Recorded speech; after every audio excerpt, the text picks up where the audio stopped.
Alright, this is Shadows of the Empire for the N64. Let's check this one out.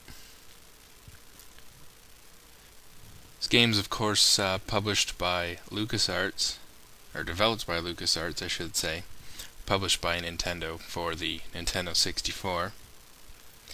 And, well, it's Star Wars in all its glory, and, well, it's pretty much N64 in all its glory too, which is really surprising. Because this game is so early in the Nintendo 64's life. It just goes to show you how good LucasArts was with the N64. Because, I mean, this is practically a launch title. This game came out in December of 1996, and it's actually December 3rd. So, very beginning of December this came out, and if you remember, the N64 came out in late September.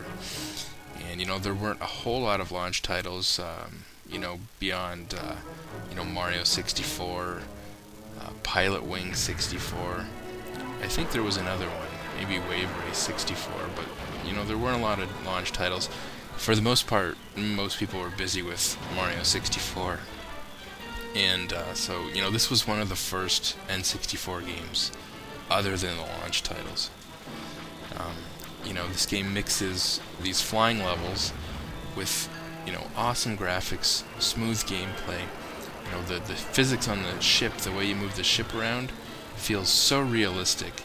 It hasn't really changed since Rogue Squadron and Rogue Squadron 2 on the GameCube.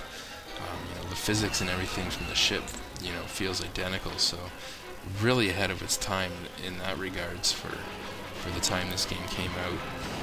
But, not only is there flying games in this, as you'll see, there's also some 3D platforming. Some of these levels are, Hoth here on the snow level, Battle of Hoth. I mean, you play this in Rogue Squadron, and, it's almost identical with updated graphics. But, once again, for the time, this would have been mind-blowing.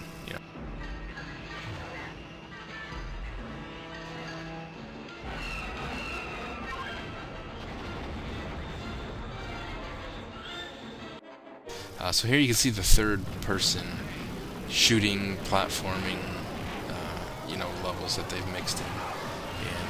And, once again, they did a pretty good job. It's not perfect, but it's overall pretty good. The controls are pretty good. Once again, they're not perfect. You can tell they were really pushing the analog, and, that's maybe one reason this came out on the N64 right away, is LucasArts was really pushing analog controls, and you definitely use the analog stick in this one to move your character around. You can from the slowest of absolute tiptoes to your full speed running. It's all done with the analog stick, and there are some parts in the game where you are doing some platforming and walking across really narrow pathways and stuff where you don't want to fall off, and you definitely have to get used to using the analog stick.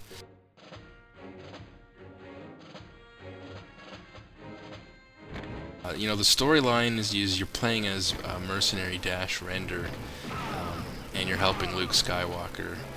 It supposedly takes place in between Star Wars 5, The Empire Strikes Back, and Episode 6, Return of the Jedi. So, I mean, obviously there's a lot more story to the Star Wars universe than what you saw in the, I was going to say 3 movies, I guess I should say 6 movies. But, especially the original 3 or the last 6, or good lord, whatever you want to call them.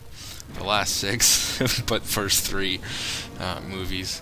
And there was a lot of novels and stuff, and, this was storyline, not necessarily made for the game, but it sort of existed already. And they started working on this game in 1994. I mean, before the N64 development kits were even out. So, beyond Nintendo, I have to think that LucasArts were the first to start dabbling in the N64. So, it was pretty neat. This game was ported to the PC about a year later for Windows 95, and took advantage of a 3D card, like a Voodoo really direct 3D card. Supposedly the graphics are actually a little bit sharper and smoother on a PC if you had a 3D card at the time. And 1996, not everybody had computer 3D acceleration cards. Other than like I said, the Voodoo and the Voodoo 2 and stuff, when you'd buy your standalone 3D acceleration card. Full 3D hardware hadn't fully caught on yet. So, but if you had the hardware, like I said, supposedly the graphics were even better. But that said, just looking at these graphics now, this is not, obviously this is way before the expansion pack came out. So this is not taking advantage of high resolution mode. It's not taking advantage of the extra RAM in the expansion pack. Little cutscene here is interrupting us, but the cutscenes are pretty neat. The way they did the art, mixing like 2D backgrounds with 3D ships and overlays and stuff. It's pretty neat art style. It's almost like an interactive comic book, the way the story unfolds. But like I was saying, the graphics on this game they actually really stand out. They haven't aged as badly as I thought they would have. And considering it's an early N64 game, this looks a lot better than most N64 games, to be honest with you, that I remember, other than other LucasArts games. And you get the LucasArts games with the expansion pack in high resolution mode, like Rogue Squadron and even Episode 1 Racer to a lesser extent. But those are all good looking N64 games taking advantage of the expansion pack. But this, for an early N64 game, it was definitely the best non-Nintendo developed N64 game probably for the first year of the system. There's a little bit of slowdown now and then, and like I said, the controls are sometimes a little bit take a little bit getting used to, but they're not that bad. I shouldn't, considering it's a third-person platforming game. The controls are much quicker than anything like Tomb Raider or Indiana Jones and the Infernal Machine, any of those kind of games. Much better controls than Tomb Raider. So you can switch camera views in this. It's something I haven't been doing. I kind of almost forgot that you could, so I figure I better mention that now. You can actually zoom in and out with the D-pad, and you can go into a first-person view. You don't see your gun, but it is a first-person view, and you can do a top-down view, which is really awkward. That might come in handy when you are trying to, say, jump onto a ledge or something. So you can do a top-down view. And then there's like a weird view where you place a camera, and you can run around the camera, and the camera follows you. You can run like towards the camera and away from the camera. That's really tricky. I don't really see the point of that, other than just for showing off or something, why they put that in there. I don't know if you could notice, but the sound effects have actually stopped. And that's really weird, because that's not, in the editing. That was while I was playing that happened. And we can still hear the music in the background. The music is still playing. And, I was playing for a little while, and I all of a sudden, clued in. Why is the volume so low?